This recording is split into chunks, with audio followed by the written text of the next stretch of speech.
Thank you for waking up with Happy Ass, where we come together to grow in mind, body, and spirit so we can go out and make the world a brighter and sweeter place for ourselves and for others. So my guest today is so precious, is Kandi Gardiner Woods. And I'm going to describe you a minute, okay? And okay, I'm going to describe you, then you can tell everybody who you are, okay? So first, this is pretty obvious. You're a professional author, you're a speaker, a consultant, a mentor. You definitely work in the personal development space, which I adore. But these are some adjectives that I came up with to describe you, okay? You're kind, you're generous with your time, your energy, and your resources. You're effervescent, you're intentional, you're warm, encouraging, engaging, and joyful. I love to come up with words to describe the people I know. And the cool thing about it, I got to grab this. Okay. So I had not seen you in years, Kandi, and I saw you at a girls' night out, and I was so lucky. And those of you that aren't on YouTube, sorry, you didn't get to see this adorable purse made of gold and pearl shawl. I mean, it is ridiculous. But most people got like they didn't get as cute a gifts as I got. And so it really reconnected us. So that's why I'm very thankful for that purse. So can you tell everybody who you are and what you do so they can have a little more understanding of what's going on here before we start talking? I'm a performance psychologist. That's what I have my degree in. But I am a mother first of 5 children and their partners and 14 grandchildren.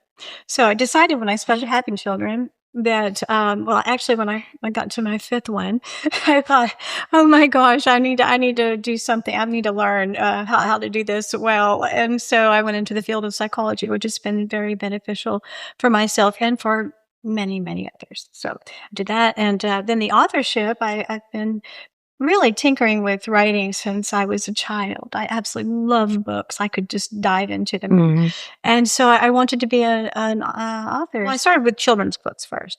And then I wrote my memoirs just to kind of get that out of the way so I can focus on other things. And so that's where this book came about. I love it. I'm so excited. So I am actually reading your book right now.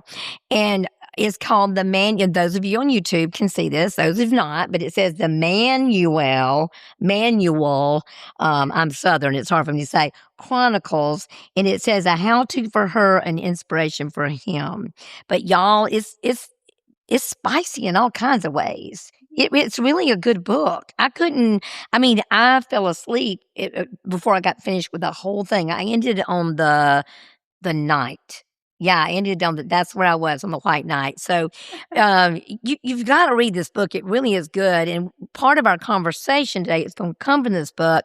And once you read this book, because I don't give too much of it away, you will find out why she went into the field that she did.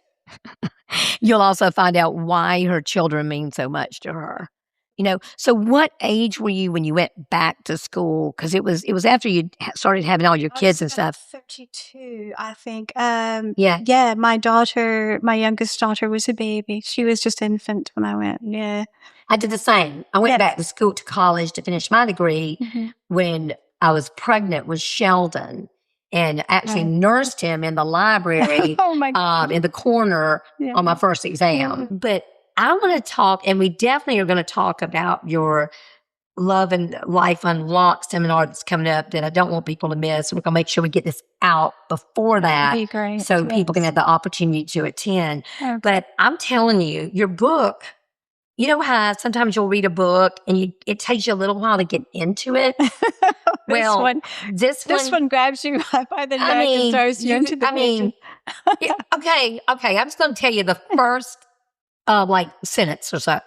The Impressionist died in a fire, sitting all alone in a shadowy mobile home. His ashes were disposed of. Some remains may be found in the corner of a dumpster outside the crematorium. I'm going, sheesh, who doesn't? I have to read it now. So you grew up, and it was a catalyst for what you do, but you clearly grew up in a pretty dysfunctional home. It was, before I get into that, I just want to say how grateful I am that you had asked me to come, and I couldn't deny her because I received a text. I'm reading your book. Holy crap. Exactly. It's like, how can you resist someone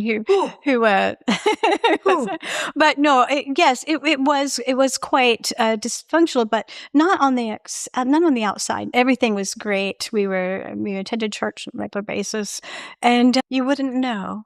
Right. Yeah, because I remember that in your book that you talked about the fact that your mother kept a spotless home. That's right. Yeah. You went to church. Y'all all looked like precious little children, you know, but your mother was abusive. Yes. And this is probably a lot of the focus of your book is when you bring whether a woman or a man, you bring a man into the home with your children, they are now part of that home. And if they are abusive and not good to the children, that's just horrible.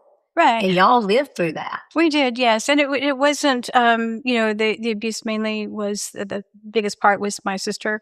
However, the atmosphere of the home did not set a very good example for how you come together in a marriage. We had absolutely no idea how a marriage should work. You know, my older brother was part of that home. I had two sisters and a brother.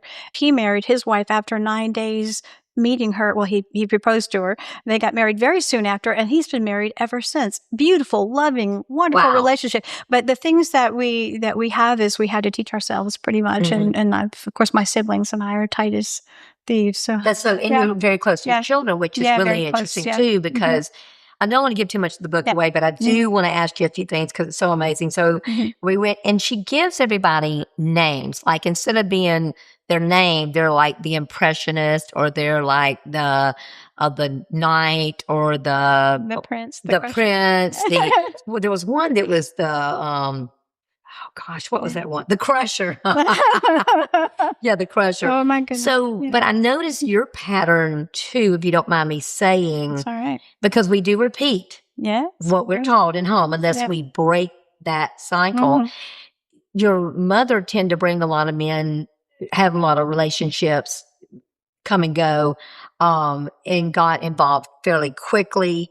And did you jump quickly, or did you? No, not necessarily. No, she was married probably 3 times, I think. Okay. Yeah, 3 times. Okay. And they weren't quick, but they were bad choices. Yeah, all bad choices. Yeah. And you seem to marry people that seemingly at first, I mean, a minister, taking you to church, doing all those things, and you just wouldn't suspect that. Right. Yeah. So the Crusher, we were married for 9 years. I stayed in that marriage under those circumstances. Yeah. And then, of course, the prince and I were married, and we were like 16 years. So it wasn't like in and out. It was like perseverance. And not all of those that I was married to. Some of them were just experience. Right. Did you date them a long time before you got married to them, or did you have my first one I knew since I was 13 years old, and we were around each other. I was 16 when we met back up, and it was 17 getting married. So there wasn't really a lot of dating there. One marriage was about 1.5 years, 2 years I dated. So there was no excuses really, other than I trust. I turned a page. I'm not one to carry a suitcase and here's my other relationship, and I'm just want to unpack it here, right? No, I just give everyone the benefit of the doubt. I'm very soft toward people, I suppose. I don't carry grudges. A great trait. But it's they always say on the flip side of your wonderful traits is that not so great part of it. Yeah. Yes, within reason. And the thing is, and to be honest, I really didn't get into my meditation or my internal work, until late. So I wasn't really aware, not living mindfully, certainly. And we're definitely going to talk about that because I believe in that so much. And we're going to talk about that in just a minute. We're going to take a little bitty break because I want to talk a little bit about my sweet sponsors. So I'm super thankful to Buffalo Rock Pepsi. Buffalo Rock Pepsi is our premier sponsor. They align with me because we share our core values, and they're an amazing company. I love what they do in our community. I love you, Buffalo Rock. Thank you. Got good products too. I thank Holiday Beach Mechanical. I think I see them a lot because they do my plumbing, my electrical, and my air conditioning in my office and my home. They are wonderful and they support me in the community.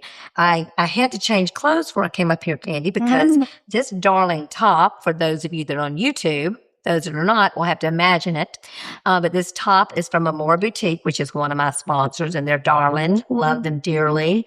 Yesterday when we filmed, I had on a top from Can't Hide Pretty, and they're precious too. Amore is in 30A, and Can't Hide Pretty is downtown. Jute and Palm is right next door. And of course, if you look at all my workout videos, you'll see me with all my minute and mile stuff. So we'll talk a little bit more about some others in a moment. I want to mention something that you said that it reminded me of a story that my husband told me.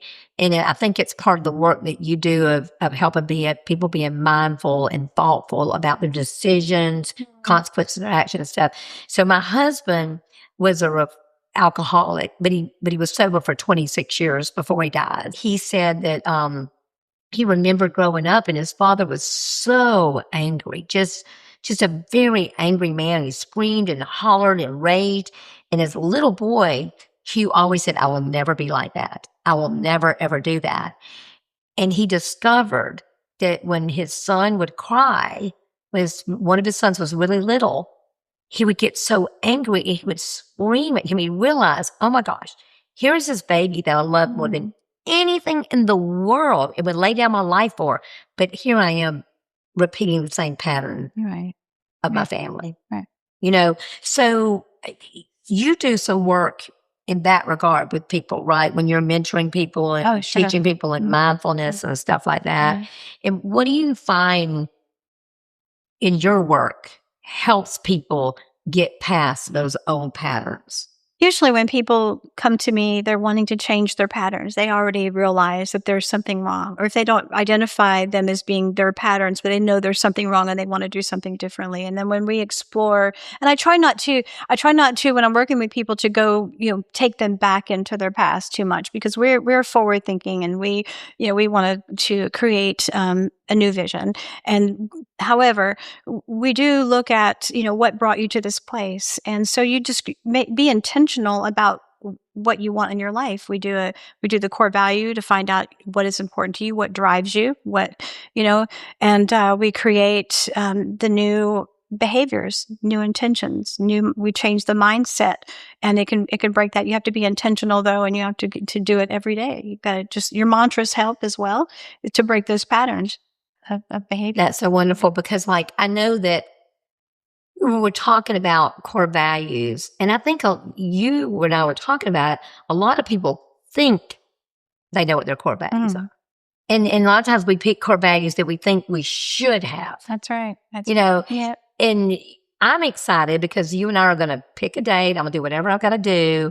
And you're going to sit down with me and go through the exercise. Can you give in general a little bit about, because I don't think people realize that it's not just sitting down and thinking, it's going deep within yourself. So can you explain that a little bit? Sure. Whenever we're working with someone to define their core values and to explore them, discover them, I talk about resonation first, what it feels like when something resonates with you. That's different than just in your mind. It becomes, you can feel a value. And so we take them through the value set, which is probably about 40 values. And then they choose the ones that resonate with them. And then they go through those 40 values and they condense it, and you're just going to choose 20. Now pick up a different color. We're going to choose 20. They go through the 20 and then 10. And when you get down past 10, then they really start varying themselves. They really start feeling these values. And so they get down to their 5 values that they choose. And then I begin to say, I'm taking one of those values away from you. Which one are you willing to give up? And then you suddenly see in that last 15 minutes how deeply rooted and how defensive they are toward the removal of those. And I've had people get angry, like when I bear down on them and said, come on, I'm going to take this one. You can't, but I don't want to give that up. It's like, why? And so then of course, we give them their 5 and say, I want you to talk to me about those 5 values and it's very hard when they start paring them down to,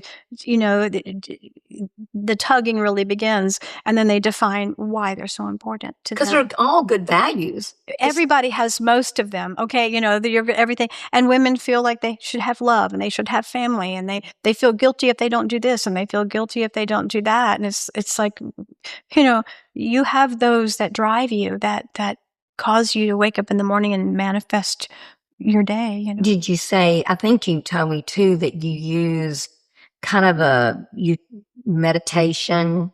So in other words, you're not just sitting here without going deep within yourself to find out what it truly is, because I do know, especially as a people pleaser, and I've been very honest about that in this program. That's been one of the things that I've been working. I'm still working on it, and lack of confidence and stuff like that. You were kind of helping me the other day with that, and she was telling me all kind of things. She was just telling me, "Of course you can do that." And I'm going, "Oh, maybe I can. I don't know." But it's funny how other people can see things in yourself, and you can see things. But I think it's also because you've taken the time to do a lot of mindfulness practice, which I believe in wholeheartedly. Right. And we do look at the mindfulness. We start the process of that when they're doing the core values. We do some breathing. We do different ways. Sometimes I use visualization, depending on how distracted they are, to remove the mental noise. Once you get past the mental noise of your day, everyone knows if you can quiet yourself and quiet your mind, it's like epiphany. Eureka! I realize you have more clarity, and you have more intrinsic understanding of yourself. And a lot of people like me intentionally stay busy so you don't have to quiet your mind to think about what you Yes, sometimes you can do that. Now I do spend a lot of time in quiet. I get up every morning and do a lot of praying, meditating, and I'm bad about visualization. I've tried to bring that into my life. I know after COVID, I went to a therapist, and they really helped me with visualization to help get rid of the PTSD from COVID. Yes. And it was fabulous. It was fabulous. And I do think... it's so funny. I'm so thankful. A lot of the things that you and I are talking about right now, if we were talking about this 10 years ago out in public on the airwaves, people would call us woo-woo. It's airy-fairy philosophy. Yeah. I have heard that so many times in the beginning of my career. I've been called that so much. And something else that gets me is they call the things you teach people how to do this, that's bordering on soft skills. No, that's foundational. Yeah. Sorry. How about life skills? How about being able to be a good human and a healthy human and a sane human? That's foundation of everything. But what I love now, I tell people all the time, it's not woo-woo anymore. It's really woo-how, because neuroscientists are proving over and over and over that what we do with this beautiful brain and this beautiful spirit, when it's all harmonious, that we're healthier. And you did not do all that. In this book, one thing I said about you in this book, you were, it was a couple times where you weren't real sweet, but you were doing it for self-preservation. But you always had the kindest, sweetest heart. And what I see throughout the book, no matter what people were doing to you, this is good and bad. I'm this way too. You expected the next one was going to be better. You never really brought the baggage. I don't think you said that. It wasn't like you were bringing the baggage from one relationship into the next one. No. It didn't seem like to me. And you have anything to say about that? Yeah. Well, I was bringing my old belief systems and which was, I'm not good enough. I'm not worthy. I'm not, instead of, and the only time that I ever, really felt empowered when it was something I needed to do for my children, then it was like, I'm a tiger, thing. But you were talking about, being kind every single day, pretty much of my life. There are some days I forget, but I start the day with, create within me a clean heart and a right spirit. Allow me to live my life in forgiveness and give me strength. And I was always doing my mantras. Let me shine a light on the path so that others can follow and to see your light. And I would do that, and I've done that every day. And it just helps you, like you said, it can be a bad thing too, because you don't hold people accountable. I wasn't very good about that. I'm 66. I still haven't figured that out. Maybe once we go through my core value exercise, I'll be better at that. I love that. Oh, I cracked up. I underlined this just because it took me back to yesteryear, but you and I are around the same age. So of course it was, but you mentioned that you were going out on a date with Crusher, who was your first love experience. And you put on some Charlie perfume. Yes. For Charlie perfume. That was a big deal to all of us back then. Oh my gosh. But there was one thing here too that I wanted to say that you said that I thought was so good. Oh, I love this. I had a bad habit of wishing. A wish is a possibility tethered by disbelief. I'd had every reason, but that's no excuse. You were talking about, you were trying to get free from the nightmare of your marriage, and you went, I think this is when you went to your sister's house after you'd been abused. And you were a big wisher. But your wishes need to be tethered to a little bit of reality when you're in the middle of all the stuff that you were in the middle of. Right. Yes. But you were young too. I lost my first child when I was 17, The second baby came at 18. I've always had a hopeful heart, I'm always like, tomorrow's going to be awesome. This sucks. See, but I will tell you, I will be honest. How good is that? I don't know. I would rather be like this because my kids used to make fun of me and like, Mom, a lot of people have really ripped you off. Why do you always believe in people? And why do you believe they're not going to rip you off? Because I said, because more people have not ripped me off than have. That's right. And if I take the bad that someone else is doing and I let it infuse me and make me not be hopeful and loving and kind, then they really have stolen from me. That's right. Yeah. That's right. I don't want that. I do not want that. Right. But there's one thing you said here that we're going to talk about these. The things to ponder when you're bringing somebody into your home. Those were great. Yes. Those were great things. This is so beautiful. I wrote this up here because this is really what you've done, Kandi. And this is, if I would say, the essence of what you've done with the abuse, with the different things that you've had to walk through, with the losing of your children for so many years and fighting like heck to get this. Nothing that she did wrong. Somebody took them away from her husband. Kidnapped. They were kidnapped. Her husband kidnapped them because she was being sweet and letting him see them because she was being gracious and kind. But this is what you say right here. Extract the richness of my life.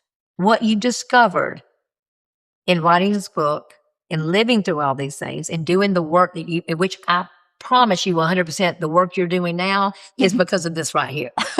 Because of this I'm right sure here. of it. So was there ever a time after all this was going on you thought, Lord, I don't know how much of this I can do anymore. I don't know if I can keep doing this. Oh, many days, most days, probably I have to say. Yeah. But it was very difficult to go through some of those things you go through in the abusive relationship that I had. But I always wanted to set an example of how it should be done. How should you live? How should you treat your babies? What kind of mother?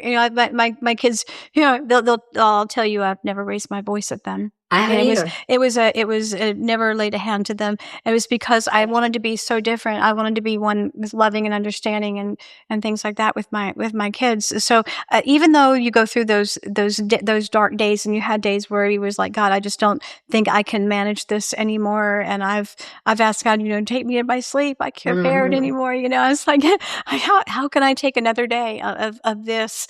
But, the next morning, God create within me a clean heart, so let me, and I did that over and over again. And I think that, and I began to start envisioning my life going forward. And I think when you can see your life and whether it was visually, I would speak it out. I would feel the feelings of having that life. I would imagine like the instance where I was, with the prince and I ended up being at the palace, my mother used to say, I have a champagne taste on a beer budget, Amen, sister. Amen, sister. She used to say, if you face reality and, this is life and you live in your books, you should get out of your books and things like that to me. But I always knew that there was something more, there was something bigger, and there was a purpose for that. And I felt like my life had purpose, even then. Oh, absolutely. Yeah. And it would be such a waste, if we didn't take all the things that have happened to us. But one thing that you do, because you talk a lot about in your work that you do in psychology and work with people and especially sometimes with couples, want to find better love. Well, a lot of people will bring someone into their home, and you had some really good tips about, don't rush in and bring someone into your home with your children. Look for, because you said that about your mom. She said if my mom had been more interested and worried about the kids, some of these things wouldn't have happened. And I love this, says, watch how they treat others. Oh, that's super important to me. I mean, I don't care how nice somebody is to me. If they're also being unkind to others and I can't deal with that.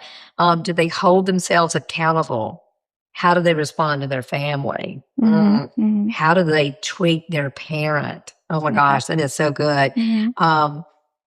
And knowledge and time are everything. That is knowledge and time. There's a lot of behaviors that speak to character. And you can tell what their characteristics are if you just watch, if you observe it, if you're present, if you're mindful, if you just give it time, like you said, like we said, give it time, because it's like anything else. The cream rises to the top. So do other bad things too.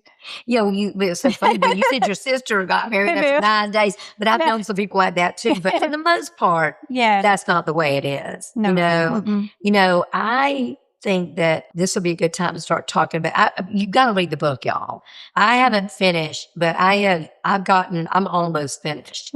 And the problem is, I start reading at night right before I go to bed, and then you get sleepy. I get sleepy, But it's a very, very good book, and I will tell you that I've not been bored at all. No.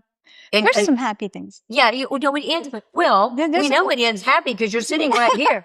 Yes. It is very happy because you found your life's work through this. I did. You found your life's work. Yes. So speaking of your life's work, I love this. I found this on your website. I make no apologies for my foibles and lack of good judgment used in the past. I love it. Yes. Because without it, we wouldn't be here. Well, and no one's infallible. Some of us are more infallible than others, or that are more fallible than others. It's just, you learn. Life is messy. Relationships are messy. And, I have to say, I'm a love bug. I'm just, I read your book. I'm just a love bug. I mean, my next book is your love and life workbook. And it's all, this is how you avoid stuff. This is how you grow yourself. This is how you expand yourself. This is how you understand, who you are and where you're going and how to get there. And the next book is really upbeat and all happy. But that one was sort of like, this is like, here's the hole in the ground. Don't walk into it, and it has the manual considerations behind each chapter. So you have this type of person, and this is what you should consider. And so it's kind of like the self-help in the way, like, and I know a lot of women will be able to relate, and so will some men. I've had a couple of men, my sons have read that. Great book, Mom. So I think some spicy stuff in there. I don't know if I know. They're adult children, and my younger son, had to have some. He's from Tennessee. He had to have some Tennessee whiskey and a Coke in my book. And the older son, he's very pragmatic, and so I know it was there. There are some tips about what to do and what not to do. Like, I just give them a couple of samples? Yes, yeah, please, okay. please. What not to do, you read the Cosmopolitan magazines that tell you all the things you should, the fun things to do with your spouse or with your partner, right? And then one of the things they told was take a Jell-O bath. It's, it's really interesting. Well, that didn't work out very well. When gelatin melts, it all turns black, especially if it's colors. I had my whole fridge was full of stacks of Jell-O trying to create a bath. And men don't like getting into a cold Jell-O. It was terrible, and it's like it was like fill your ceiling with helium balloons and all that kind of stuff. So I drug a big old helium tank up to my apartment and trying to bang the top off of it, which I later found out could have been a missile. So, off to a store to get a helium tank. It was just crazy. And it's like stupid stuff. And they forget it. Like, you ask them like 10 years later, like, what do you think about that? Oh, did we do that? It's like, it took me like 3 weeks to plan it. Yes, we did. But yeah. There's tips in there, things to do. And And maybe some things not to do too. Like say no to Jello baths. Say no to Jello baths. Yeah. Say no to helium tanks with helium everywhere. So Cosmo might not be the best place. Is that even a thing anymore? I don't know, but we lived on it. All of our information came from. We grew up with Glamour, Cosmo, and Charlie Perfume. So there you go. Yeah. And hip huggers and bell bottoms. And if you're like me, probably read too much National Enquirer. I don't know.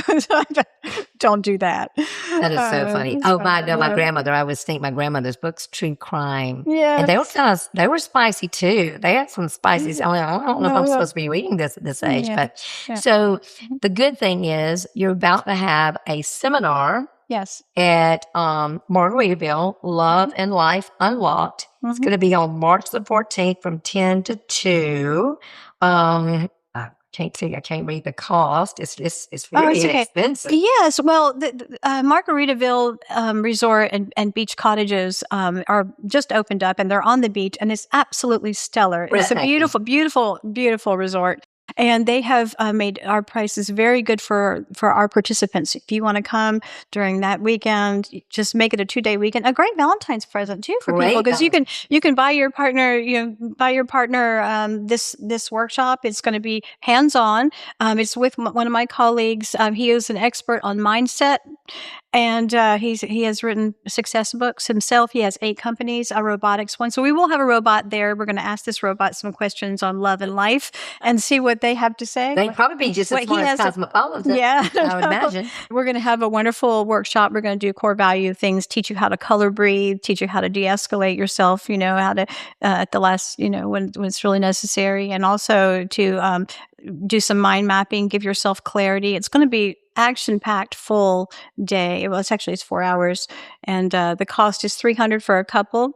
And I can't remember what the reduction is. That's really inexpensive. It is. Yes, we did it like that because we wanted to create a Valentine package that was affordable, and we only have 140 seats available. So get on it if you want to. And so people can rent the little darling cabins. They're little. They're little beach cottages. They're beach cottages, and they are absolutely precious. Like I told you, my partners are the developers of that. Yes, that's amazing. Yeah, and it's just darling. They did a good job. I'm bragging about it. I say my partners. It ain't me, but I'm real proud of them. And they build a beautiful product. They're doing it in another area too. I think in Mobile. Yeah. But so this fella, have you worked with this fella before? Yes, he's my media guy, and that's just one of the things he did. He's one of the ones that when the Twin Towers fell, they called him to help with the media, extracting the media. So, and my husband's involved kind of in the emergency management stuff. So that's how they met, and then he's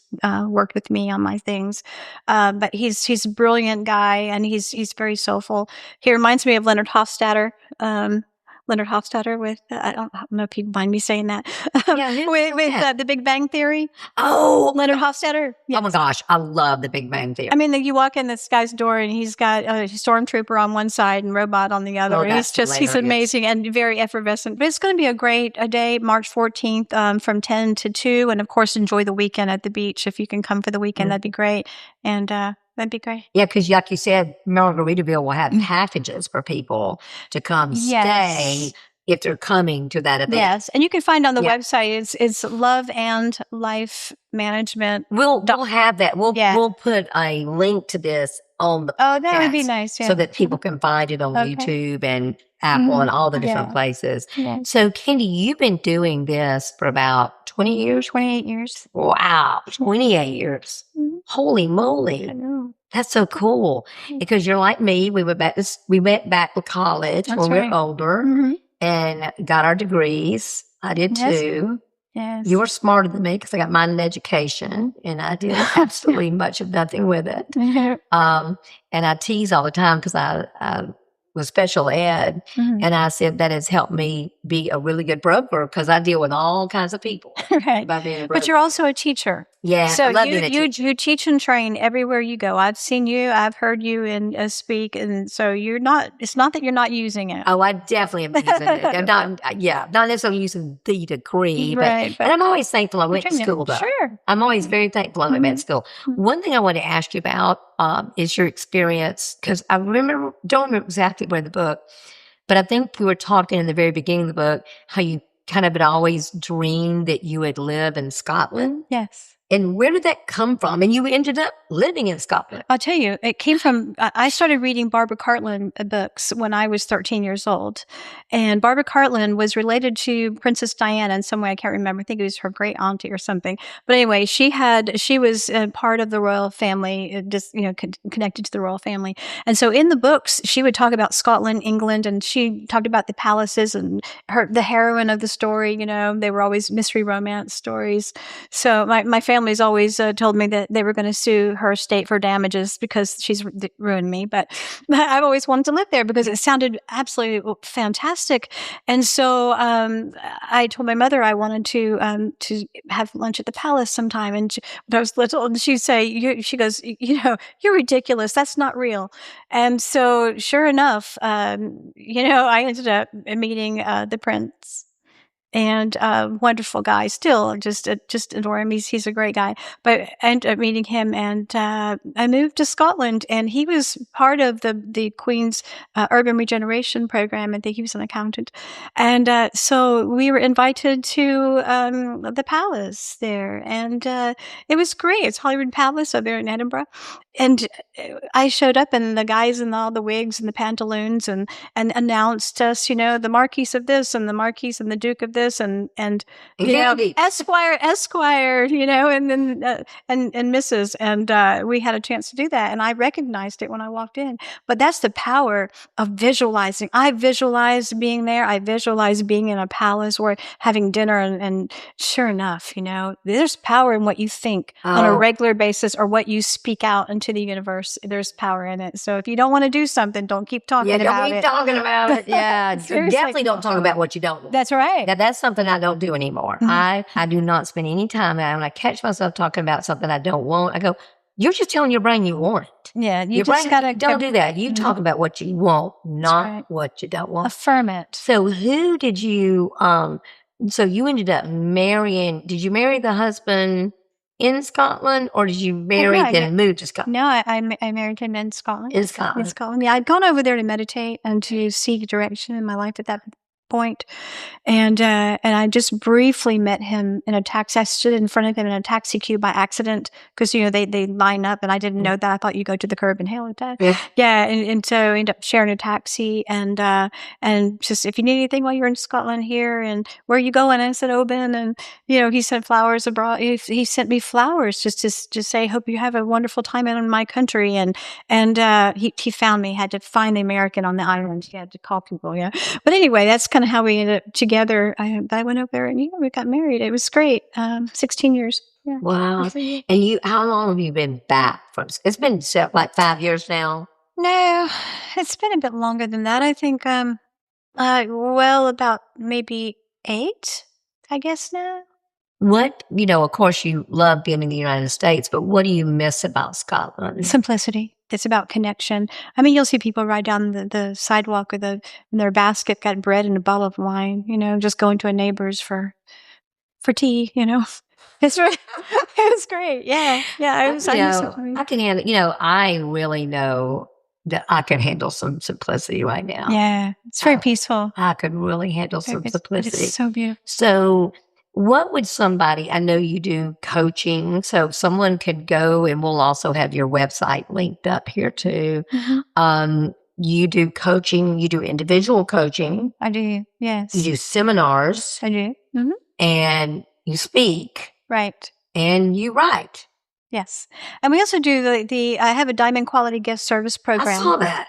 Yeah. It's about, I go into a hotel or restaurant. It's kind of neat because you're invisible sort of, and I kind of doing a good assessment of the departments, kind of what the need is there is for customer service need. And then I will, especially at a hotel, I'll stay, and then the next day I'll write the program, tweak it to where it's very targeted toward what their needs are, not to waste their time on things that they're doing really well and they've got down, and then I'll go in and do the workshops and customer service training. It's a lot of fun. So you're like the mystery shopper. Yeah, go into it's like the Pink Panther, glasses. Yeah, oh, that's cute. That's adorable. Yes, it is great. Yeah. What is your most rewarding thing in your profession? Your calling? Was it a calling for you? It has to be to see people wake up in my care, to be able to, especially, and that's why I love getting into people and finding out, what is, what is your purpose in the world? How do you know what that is? And let's help you find it. Let's help you, what is important to you. Most people, like, for instance, I had an executive who, he ran a production company. It was Paramount. And he said that he's always relied on that, the mission and values of the company, because he's been there for so many years, and became his values. We did his core values, and it wasn't the same. And he said, boy, if I'd have known what my core values were, some of the decisions I made would have made sense to me. Right. But to see people who feel like they have no direction, to finally have it, the light bulb comes on. Some people cry, some people laugh, some people say, like, oh my gosh, what do I do now? Now that I know, now that I have this clarity, and to see people develop, that brings joy to me. I could get really emotional. Well, that's one of your core values too. Yeah, it's like, joy is one of my core values. Yeah. And that's what brings it to me. Inspiration is another one of my core values. And when I inspire people to achieve, to grow. I really appreciate you the other day. I mean, we had coffee, white tea, the other day at the Lotus, and they've heard me for 5 years. They've heard me talk about writing my book that is still sitting in the corner. Do they know you have a book? Do they know? Oh, I have several books. A couple books to sit and write. Yeah. I just don't know how to put them together, and you kind of told me that you can do that, you can, and it's funny, you were telling me something, my daughter's, I've been telling you that for years, so it sometimes, and speaking life into others has to be one of the most beautiful things we can do in the world. It's beautiful. Speaking life into others. But we first have to speak life into ourselves. Oh, that's right. We have to speak life into ourselves. And I think you really kind of do that, Kandi. So I'm so excited that we went to that girls' night out, and I got this beautiful purse. And I was secretly, I did not want anybody to see that purse, but everybody else was getting like alcohol gifts, and I don't drink. So they were getting like wine gifts and stuff to do with alcohol. I don't want that mess. And I was honest with you and told you that I'm not really a girls' night out person. In fact, people don't usually invite me because I said no so much. So I think that I love how God does that. He aligns things up. And if we'll listen, if we'll be open, we can catch some amazing glimpses of what our lives can be. Right. And I really do think running into you that night kind of put a spark in me. Right. And I'm very thankful for it. And I don't want that spark to go out. I want it to continue until us. And it will. You will. It will. And I think, your books that you have will be such an inspiration to other people. And I truly believe that we are the way in which spirit manifests itself in the world. And we have to ask ourselves, what kind of conduit am I? If what's being manifested into the world through me, and I think that creator, source energy, whatever you want to call them, God, looks on the inside and says, I'm going to give you all these beautiful gifts, and then I want you to take it in the world. And sometimes we feel our confidence is so low. We say, well, how can I bear these? How can I give these gifts? What are they going to think about the giver? And that was me a long time. Like, I've made a lot of mistakes. Who am I to tell people how? I can tell people what not to do, but like, who's going to listen to me? And so, I've been refined, and I've been taught, and I've been trained, and now I have to deliver. You have a responsibility to the beautiful people who look to you for direction and to share what the gifts you have. And you have so many. Like, in those, she's told me a little bit about some of the stuff she's written. I'm going like, oh my goodness, girl, what are you sitting on that? And it's like the goose that sat on the golden eggs. It's like, get off the nest and get them out there, right? But I share with my word this year is courage. To have courage to do that. The courage to be absolutely God intensive. And that's scary sometimes. It does not come easy to have courage, peeps. I'm telling you, you have to declare your purpose and declare your intentions and declare it. And when you say something to someone that's saying something, you have a certain emotion that happens, right? But when you declare something, that changes everything. Right. So do you think, for the audience out there and for me, do you think, because we talk a lot about core values, and we're going to do that. You and I are going to do that. Do you think if people really dug into their core values, it would change the way they're looking at and living their lives. Yes, if they apply those values to the decision making, if you apply those values to the job that you're working on, the field you're working in, if you apply your core values to your relationships, those things that's transformational stuff. When you start living based on what you value the most instead of what somebody else wants you to value. Yeah. My sister one time, through the one that I went to live with or stay with for a few weeks after that event, she took me by my shoulders and she stood me in front of the mirror and she says, "Who are you?" First thing I was just like, "Nothing." And she goes, "You are," and she started telling me what I was. "You are this, you are that, you are this, you are that." It's like, you can do this, you can do that. This is the person you are. And then, because I was so used to living for everybody else. I mean, I did that long into my marriage, let me see what's best for you, darling. What would you like to do? You can give, and that's wonderful to give. But when you give yourself, and she told me that day, she goes, "If you give your life away, they have too, and you have nothing." Ooh, wait a minute. I got to say that again. If you give your life away, they have two. You have nothing. Ooh, that's because people who will take your life in that way will not give you back. Mostly. Most of the time, not my experience anyway. If they're willing to suck your life dry, they're not interested in giving anything to you. So yes, your answer your question. Core values are, once you know them, it's transformational. Well, I'm excited, and maybe, hey, I know what we could do.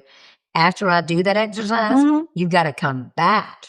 Oh, we will be honest, and we'll talk about that. Oh, that's beautiful. We'll talk about some of those, because I'm really good, even though it's hard for me and I want to be a people pleaser, I'm really good about being honest on here with my people. Right. Because it's funny too, I tease all the time and I call them my therapist because I say things to happy asses that I don't even say to other people, and I'm going like they're going to keep it top secret, Yeah. So before we go, Kandi, and I'm going to thank a few more sponsors before we leave, do you have any parting words to share, something that's just oozing out of your heart that you want to share with this wanting world, with this precious audience? I have a really sweet audience. Okay, I'm sure you do. And they're what's following shocking, you. though, I have a very young audience. See, especially TikTok, Instagram, and social media, I look and it will tell you the age bracket of the people that are watching and following you.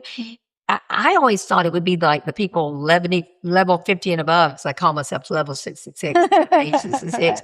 But it's a lot of younger people. So what would you tell people that might be something you've learned that might really help them get on a path to just peace and joy and love, all the things that I teach you on happiness? No matter what your upbringing is, a lot of people, you'll hear them say, "Well, I was raised this way, and my parents are this, and my parents are that, and it made me this and made me that, and I have anxiety, and I can't whatever." I know that's true in some people's lives, but look, it doesn't matter where you were raised. It doesn't matter what kind of relationships you've come out of, or what mistakes you've made, or how long it takes you. You can still, no matter what, there's a way out. Right? There is a way out. And I know that people say that our emotions are our guidance system, and that's true to a point, that you do want to really be introspective and see what you're feeling, because those are meant for us. But emotions and intuition is two different areas of the brain, right?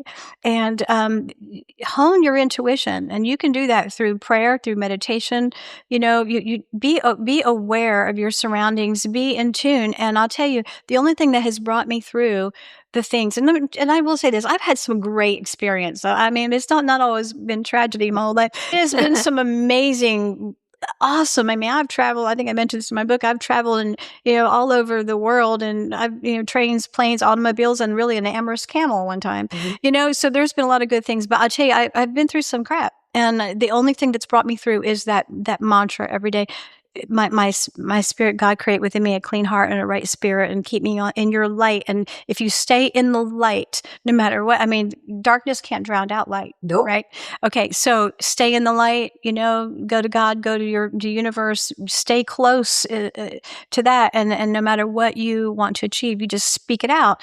Your birthright, by the way, it's your birthright as human to achieve things that are glorious. So to do that, stay in the light, be grateful every single day, be full of gratitude, and just declare it and be grateful for it. It's coming. Mm-hmm. It's on its way. Yeah, they've heard that gratitude part. It's on its almost way every day from me. So that's so wonderful. It's huge. And I do want to remind people, please read the book. You can go to Kandi's website. Mm-hmm. I really love the book. Mm-hmm. I can always tell if I love a book if I mark it up. Yeah. So I don't believe in not marking up a book. I mark up my books. All my books are and a lot of times I'll go back through and read again, especially nonfiction like this, and I will date some of my markings and then come back and read it again and see if I have a different feeling. Yeah. So it's a really, really good book. And so I'll be honest with you, I've been given books by people over the years, I'm embarrassed to say, none of which I've read. Yeah. Yours, I did my daughter's poetry book. Yeah. I'm reading your book. I love it. It's great. Mm-hmm. I love you. I love your spirit. I love your energy. I love your love for yourself and for others, for your family. It comes through with every word you speak, and I'm very grateful you were on here with me today. Thank you. And hopefully I can be that person that inspires you. I mean, my husband, he found, he's the one who's really pushed me and just come on, it's time to publish. I don't know what to do without Roy. I tell you what, he's my kingsman. Yeah. And he has really been there to say, you can, it's time for you to do this, and I'm going to hold you accountable. So he holds me accountable. So I'm going to hold you. Oh, thank you. Okay. Y'all heard that out there, y'all. And before I go, I really got to thank, Shore House Furniture. Shore House Furniture is a darling place. They're one of my sponsors, and they are so lovely. Baytax, Elysium Med Spa. I love them. You might want to find there. They do my facials. Oh, they do my Botox. Oh, yes. I'm going to get me some filler. Yeah. We'll come back after your book looking like because when you get level 66, things start moving places, and so a lot of my friends said, I'm going to age gracefully. I said, girl, I'm not going to age gracefully. That ain't happening over here. Please use these precious people, because Lending Hand Mortgage, all these lovely people support my happy ass life. They help me get my message out to a waiting and wanting world. That's beautiful. Hue Salon, I can't wait to see you tomorrow because I get my hair did, because my roots are in trouble, my hair is in trouble. Yeah. But thank you so much for all of you supporting my happy ass life. And you know what I'm going to tell you? Be sweet, y'all. Be sweet.